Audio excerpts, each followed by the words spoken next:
Thank you very much. Our final witness is also using an assumed name, and again we ask our friends in the media to respect the need for her to protect her family.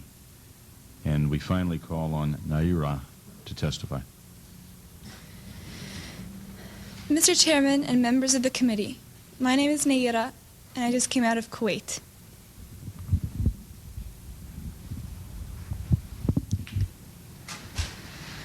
My mother and I were in Kuwait on August 2nd for a peaceful summer holiday. My older sister had a baby on July 29th, and we wanted to spend some time in Kuwait with her. I only pray that none of my 10th grade classmates had a summer vacation like I did. I may have wished sometime that I could be an adult, that I could grow up quickly.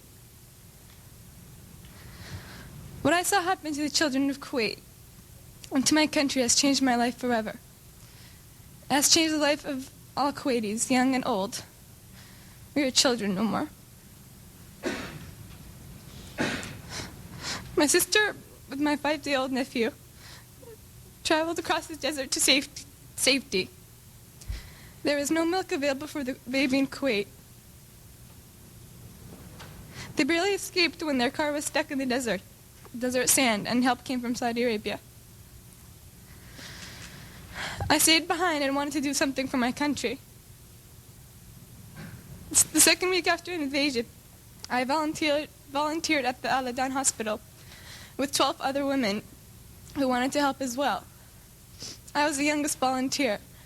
The other women were from 20 to 30 years old. While I was there, I saw the Iraqi soldiers come into the hospital with guns.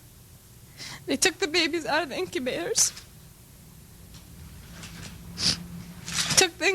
and left the children to die on the cold floor. It was horrifying. I could not help but think of my nephew, who, if born premature, might have died that day as well. After I left the hospital, some of my friends and I distributed flyers condemning the Iraqi invasion until we were warned we might be killed if the Iraqis saw us. The Iraqis have destroyed everything in Kuwait. They stripped the supermarkets of food, the pharmacies of medicine, the factories of medical supplies, ransacked our houses, and tortured neighbors and friends.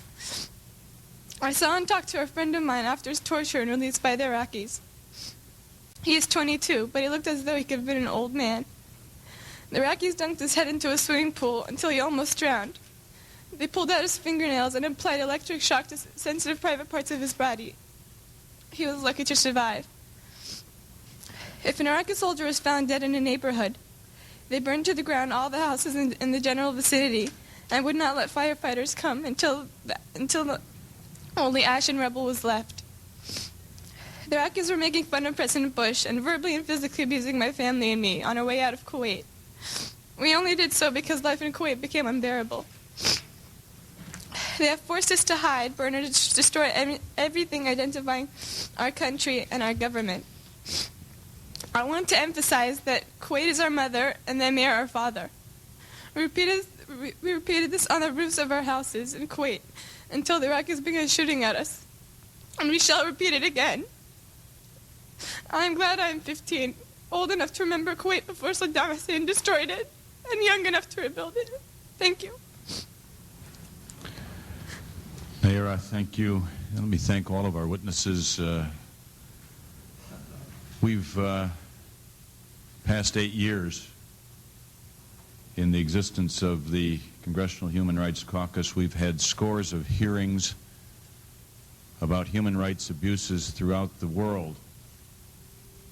And I know my co-chairman, Tom Lantos, will join me in telling you that we have never heard, in all this time, in all circumstances, a record of inhumanity and brutality and sadism as the ones that the witnesses have given us today.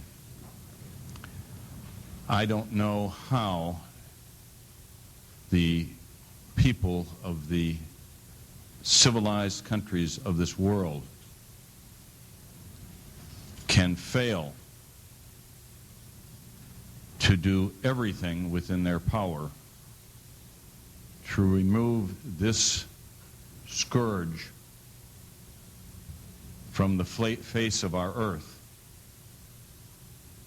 And the witnesses, by providing to us eyewitness accounts and reports detailing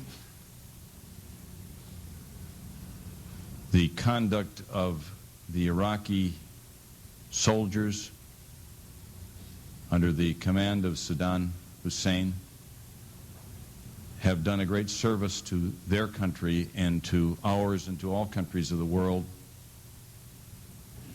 who must join together and take whatever action may be necessary to free the people of Kuwait from this aggression and brutality. Tom Lantos.